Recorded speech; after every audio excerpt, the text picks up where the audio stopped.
Assalamu alaikum, everybody. Thank you very much for joining me in another session of the Khadija Way. Your comments, your feedback have all been appreciated, and I'm very excited to continue engaging with you and all of us in this journey. Keep them coming, and we'll get to them as quickly as we can. On today's session, we're going to talk about restricted investments. So wait up and join me shortly.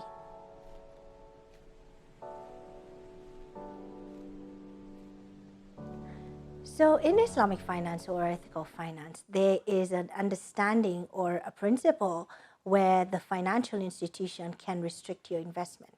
What does that mean?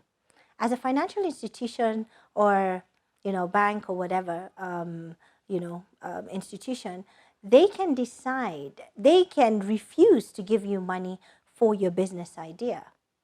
Why? Because there are certain industries that are prohibited from a moral perspective when it comes to Islam and ethical finance.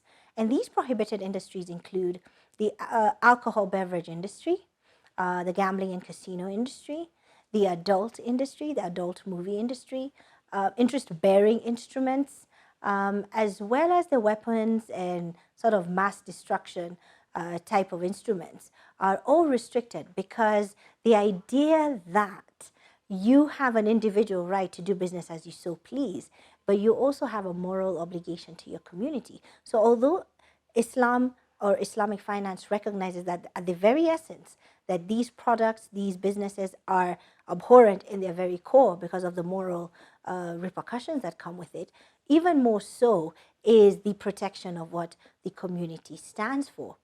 Now, the question would be, is this only particular to Islamic finance, or are there other industries or other ideologies that share a similar thought process?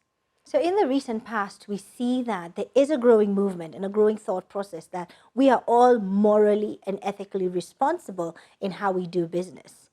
The United Nations Responsible Finance Investment sort of principles that highlight the environmental, social, corporate governance issues and requires businesses to take these into consideration is one such thought process, because the world has come to a realization that if we don't preserve our environment, then we are definitely doing a disservice to ourselves and to the future generations. So businesses are encouraged and are expected to comply with these ESGs so that we are seen to be more considerate of not just our future, but the futures to come.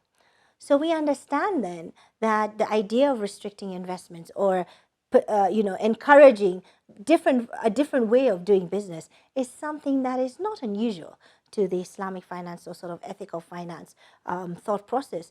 But yet it is something that we all share because we are responsible for the safety of each other. We are responsible for our environment. We're responsible for our well-being. And we're also responsible for bettering the communities and environments that we live in. And this cannot be done if the businesses that are actively involved in those communities are not also doing businesses in accordance to those principles. And so, although it is our individual right to do business as we like, but not at the cost of harming the community. And that is where, in Islamic finance, this is a key principle, where within the system, financial institutions can restrict your investment for the betterment of the community. Thank you very much for joining me on another exciting session of the Khadija Way, and remembering that if we all come together to understanding why our shared values of doing business in an ethical manner, of looking for equity and justice, and economically empowering those that are not able to be empowered or have not been empowered in the past for the betterment of all of us, then what else are we doing, right? In terms of fulfilling our greater purposes. And this is what I hope the Khadija Way will mean for you. So until next time, I look forward to meeting you, interacting with you, and definitely don't forget to share, like, and subscribe to this channel.